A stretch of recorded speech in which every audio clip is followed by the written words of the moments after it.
The Bushnell V24. It's a pretty good camera. I'm going to go over with what I think about it after using it for a whole season. Right now. What's up, everybody? Welcome back to the channel. I'm Jake Rappa. This is Rag Havoc, and today I want to go over my thoughts on the Bushnell V24. Now, this is a pretty nice camera. It takes really good photos, really good videos, especially in the daylight. Obviously, cameras at night, they always struggle, and they're never really superb, especially in the price point of a mid-range trail camera. But it does what it needs to do, and that's why we use them, right? But this camera in itself, I think it's a pretty good camera. It's not bad. There are a couple flaws, not necessarily so much with the camera, but with the app, and we'll go over them in a little bit. But let's talk about the good stuff. The good stuff is, well, it is kind of a bigger camera. It's at least wide, right? But it's not as deep as a lot of other trail cameras. So in that aspect, it doesn't even weigh a lot, but it does take up quite a big footprint. So if you have like 10 of these you want to put out, you're gonna need a couple backpacks. Me, I don't have 10 of them. I do have 2. And I've been running them since, I think, August. I just hung this Bushnell right here behind me just to test it out and see how it does. So I've been testing out this camera, and am I disappointed with it? No. Do I like it? I kind of do. But there are things that I definitely don't like. But the good thing is it takes exceptional video and photos. More so in the daylight. Really, really good quality. Probably tops all my cameras that I have out right now with the photo and video quality during the day.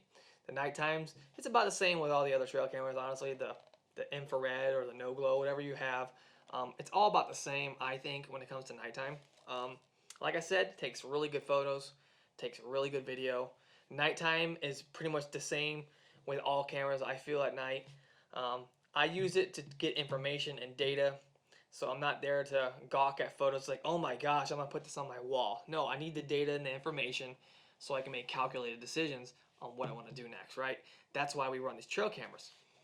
The cell signal, not bad. I never had a problem. The battery life, really good. I use alkaline with this, and it's been out there since August till December, and I haven't had an issue yet. I think it just started to hit low battery signal recently. So it lasts a good time. I don't have to put lithiums in here. I'm not spending the money for lithium batteries. I'm just not a big fan of that. I just think the more money you spend on the batteries, is it really outweigh buying alkaline? I don't think so, because they last pretty much the same, at least for the cameras that I've tested. But like I said, I used alkaline on this, and it lasted pretty much the whole entire season. So I think from July to December, I'm just now getting the low battery sign. So I actually went out and pulled this camera because my season's pretty much done. Deer are not moving up there right now. They've moved to, to greener pastures, so I have a lot less cameras out. So I pulled my 2 Bushnell V24s out of the woods. Now let's get into what I don't like. There's not much I don't like about this camera. I really like how it's built. It feels pretty good. But what I don't like is really within the app. The fact that the minimum money you can spend a month with this camera is $10, and it's like 1,000 photos, maybe even more. I'm not sure. It's like 1,000 or 2,000. I don't know. But I'm not getting that many photos ever. All my trail cameras, I like 20. I'm not even getting that many photos.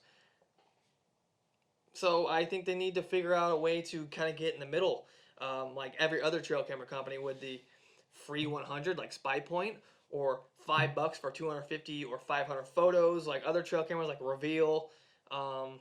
You know, why can't they do that? Instead, you got to spend 10 for 1,000 or 2,000 photos, and then you got unlimited is $15, I believe. So you got to spend a lot of money to run this camera. I don't have that much money, and I'm definitely not spending $10 a month to run a cell cam. This will run without cell. You can run it like a regular trail camera, so that's good. There are some really weird things with the app. I'm just not a fan of how it's set up and how it just works. Not a big fan. The worst thing about all of it is the fact that if I get a picture of a big buck, and this is in a spot where I don't like to go, I cannot request HD photos or HD video. So you're kind of SOL. If you want to see that footage, you got to go pull the card. And that's why I don't like these because of that matter.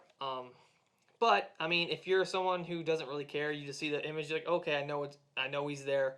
I'm gonna make a game plan. Or I don't know, if you're like me, you run on video mode and you want to see what's going on, because I believe video tells you a lot more of the story than photos. So I run video on all my trail cameras.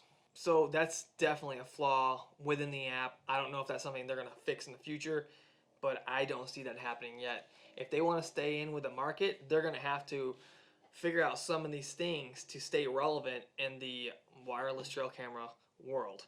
Like, fix the app, make it where you can request HD photos and video, and make it cheaper, because $10 a month is a lot of money. So at that point, you might as well go buy like an Exodus render and have a data plan, which you can run, you know, 6, 7, 8 cameras on one plan. You get charged per camera, and then you get this amount of data to use for the month. That's how they work, and I feel like that's how all of them should work, but they don't. That's how they make their money. You know, $5 here, every camera, $5 or $10 every camera. They're guaranteed to get that. If you go over, you either gotta up your plan, or just kind of deal with not getting any photos for the rest of the month. That's definitely the drawback of having sub plans that give you only a certain amount of photos. But that's just the way it is right now. There's other options. You gotta spend more money if you want to have them options. But for most people like us, you know, me, you, them over there, we don't have that much money to just blow on trail cameras every year. But that's me. So, do I think this is a really good camera? I think it's a really good camera. I really like the Bushnell V24. I love the quality that it gives you, but the drawbacks are the data plan. That's the killer for me. $10 a month is just too much to run a camera when you're getting maybe 100 photos on that camera. So for me, it makes no sense to use this camera. I will stick with other cameras that I'm using right now. Well, that's all I got to say about the Bushnell V24. Great camera. Would I recommend it? Sure. Would I not recommend it? No, I'm not recommending it. It's a good camera. It takes good quality photo and video, and if you can afford $10 a month, or you see that fit your budget and what you need it for, go for it.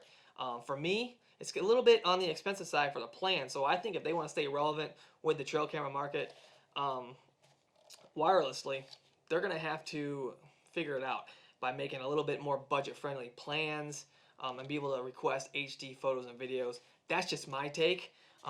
Is it a good camera? Like I said, I liked it.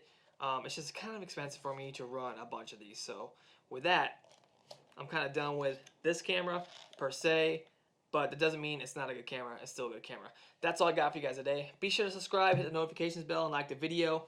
I got some more trail camera reviews coming up, but I got to go pull them out of the woods first. I'll see you guys next time.